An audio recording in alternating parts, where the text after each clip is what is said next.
I would like to discuss the distinction of dichotomy of behavior versus beauty, and how they are not the same thing, and you should not suppose that just because something is alluring as far as the prettiness of its appearance is concerned, conclude based upon that false judgment that the behavior is going to be a beneficent benefactor. A woman is a good example, and I want people to understand I'm not sexist. I am just a heterosexual male, and I can only look at sexual dynamics from the perspective of somebody who likes vagina. So if you're a female, everything that I say in regards to females, just flip that upside down and apply it to whatever form that suits your fancy. When you look at a female, yes, she is beautiful.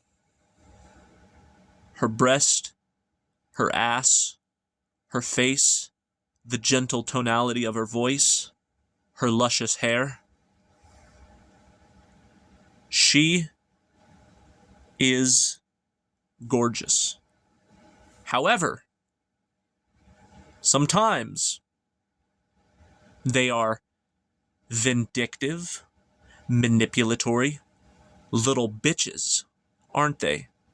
That use a man for resource extraction and use their body as their only methodology of survival. And they don't need to change their behavior, because as long as they just have various features that they're born with, the world is going to dance monkey dance for the coochie. Okay? But yes, she is beautiful, but how is her behavior? Is she a nice person? Or is she a toxic, stuck-up little whore? Most of the time, I would say from my experience, that a woman is looking for a man who is advantageous in so much as he can provide materiality to suit her insatiable appetite for consumerism, and to shit out as many children as possible based upon what she perceives to be the alpha male, to perpetuate this god-awful slave reality. But using the vagina as a motivation to get the man to run around like a hamster on a wheel, to worship the pussy, and to have the pussy bring more minions into the world to serve the demiurge. That's how I see it, basically. But that was just a little sexist, misogynistic digression. That's not the point of this video. The point of this video is to say her beauty doesn't matter if the behavior of her female nature is that of exploitative, passive-aggressive, malefic, give me what I want type of a mentality. Now, I'm using the woman as an example to differentiate the difference between beauty and behavior, because I'm using that to get into her being the microcosm, the macrocosm of the way Mother Nature, always described as a female, is much the same way. When you look at the green that is really pleasing to the eye, as far as Oh, look at the trees. Look at the grass. Look at the butterflies. Look at the blue skies. Look at this. Look at this. Okay, what you're looking at is attractive, but that is not my concern. My concern is, what is the behavior of nature, not its physical appearance. I don't care about its physical appearance. I can show you this cat, and it's a ragdoll breed, and you can say, what a beautiful, precious little angel, right? But was that before or after she was playing with that mouse that was only halfway dead? Was that before or after she sunk her carnivorous teeth within the flesh of that poor, helpless baby bird? You get my drift? And of course, Mother Nature can have offerings that are of an abundant nature. However, there's always this duality game where you see a poisonous blueberry and a non-poisonous blueberry. They look exactly the same, and unless you're a survivalist, you can't tell the difference. So you say, ooh, piece of candy. Why would nature understands that we're hunter-gatherers. So when we're going in our primitive times, plucking those berries, it knew that somebody was going to be made an example of. Because everything has to be duality. That means if you have something that is poisonous, you must have something that is non-poisonous. But we don't take this into consideration because we are first worlders, and everything that we buy as far as produce is concerned comes from a grocery store, and we don't realize all of the thousands of plants that appear to be edible but are actually lethal. That's what I mean by behavior as opposed to beauty. You look upon the vibrant colors of those poisonous substances and you say, my mouth is watering. Give me some. That mango I had earlier was really sweet. I bet this is going to be sweet too. We're talking children who don't know the difference. We're talking myself, for example, when I went to South Dakota for the first time, I was plucking berries. I only had a couple, luckily, because they tasted kind of sour. I could have died. I got really sick. But in this area of South Dakota, it was common knowledge, like, no, you don't eat those berries. But nature had to make an example out of me. And the only reason why they know that is because somebody, centuries down the road, beforehand, died. That killed somebody. So through the trauma, they try not to have history repeat itself through the generations. So why would nature create something pleasing to the eye that would be a booby trap to your death just to establish this bullshit duality game of edible, non-edible? Nature, if you look at, say, a lion is concerned, that is a absolutely gorgeous creature.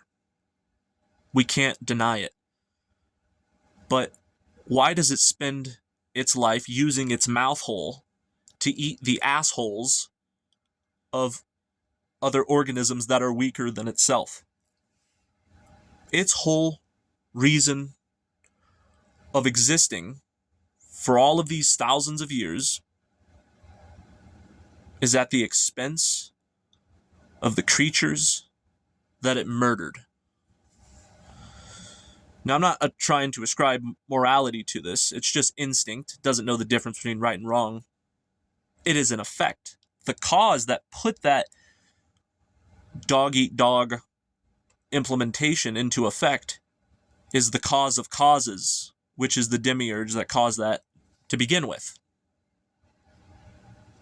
So it says, oh wow, what a majestic creature, as it's sinking its teeth into the bloodbath of its lunch, ripping out its fucking entrails. Ugh. So we look at appearances, and because something appears to be artistic and mathematically symmetrical, we jump to the false conclusion that because it looks good, it is good. We make this mistake with women, and we make this mistake with Mother Nature as well. When you understand that nature is a bloodsucker, because everywhere you go, you got ticks, you got mosquitoes, you got fleas, you got flies that are unsanitary buzzing around in people's faces. People always want to talk about the abundance of nature. Yeah, well, where's the abundance when you got all these starving children in third world countries that do nothing but swat flies all day? You ever see those sick commercials of those children in third world countries where they're just being fucking tortured with these little fucking demons buzzing around in their face? Have you ever seen the way flies will drive dogs into a nervous breakdown? I've seen dogs go mad over flies buzzing around in their ear. Why would nature create something like that? We say, oh, look at all the water in the rivers. Why is it that when I go to drink some of it, it's infested with parasites that are going to kill me? It's very easy for us to be on the outside looking in at nature. When we're on that campground, you know how much nature we had to terminate in order to cause that empty landscape to begin with? We're looking upon nature from afar. Why don't you grow some balls and go into the heart of darkness, in the bowels of the jungle, not stand in the grassy plains from all the fucking trees that got cut down. Go into the trees and you will find nothing but spiders that want to bite you, bugs that want to suck your blood, poisonous snakes. Nature is not there to nurture. It aspires to kill you.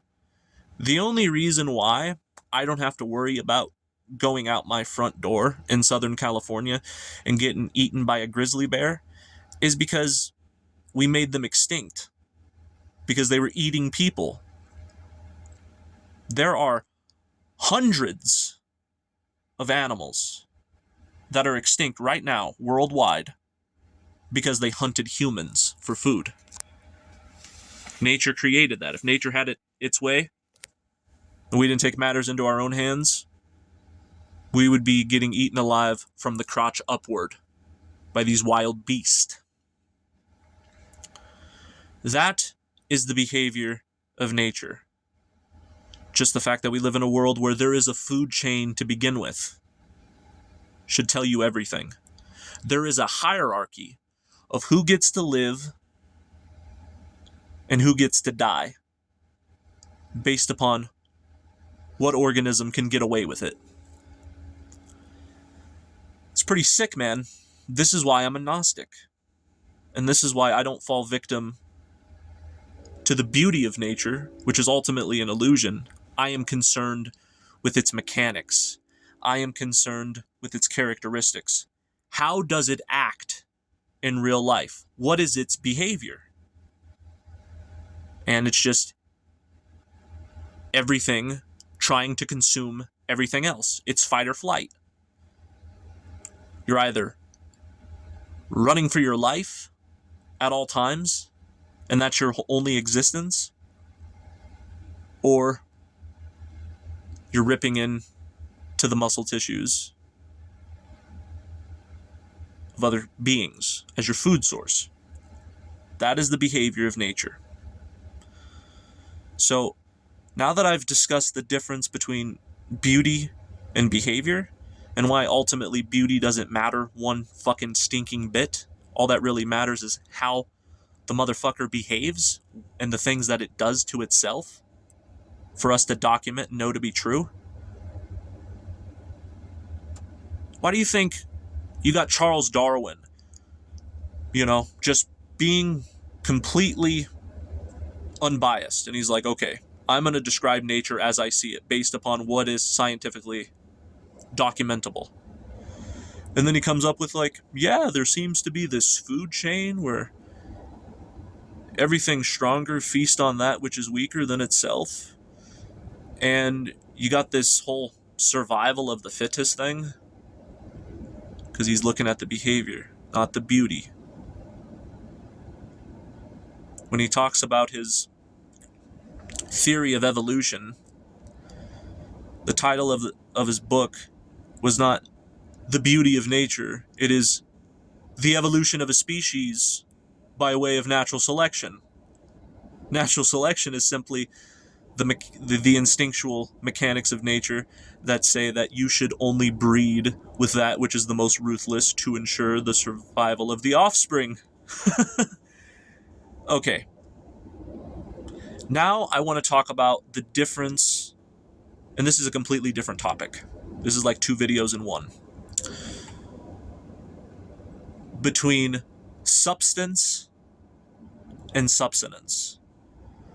So when you have these spiritualists that talk about this singularity of oneness that they feel that they are a part of, and that this consciousness is a monad that fragments itself into everything all at once so it can experience itself subjectively, there is actually some truth to this.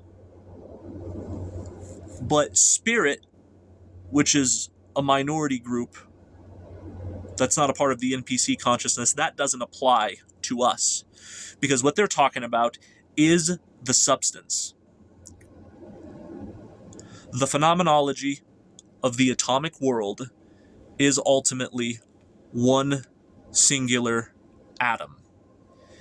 And this one particle, which is the source of everything, fragmented itself or mutated, metastasized, and spread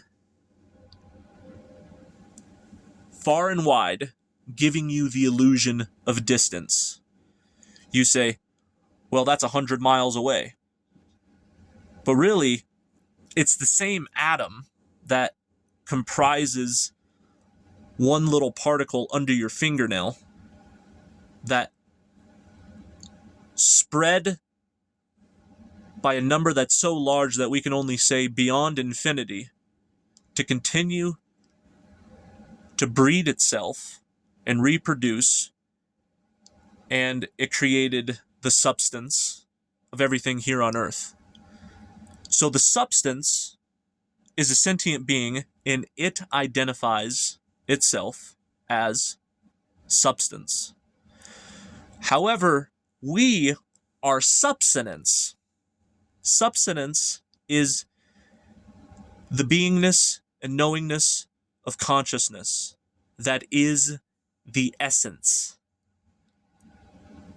And this essence is who we really are, that exists outside of the space-time continuum of the atomic world of substance. So, the artificial intelligence of this simulation is substance. The substance is the code. It's the ones and zeros. And that's why you got people who say things like, I am another yourself, or I see myself in you, and I see myself in others. This is true to an extent. You realize that you're in a human body, and you understand that you are a substance, and you know what it's like to be incarnated within substance, so you're able to have empathy with the outside world of other substances, of other life forms. This is true.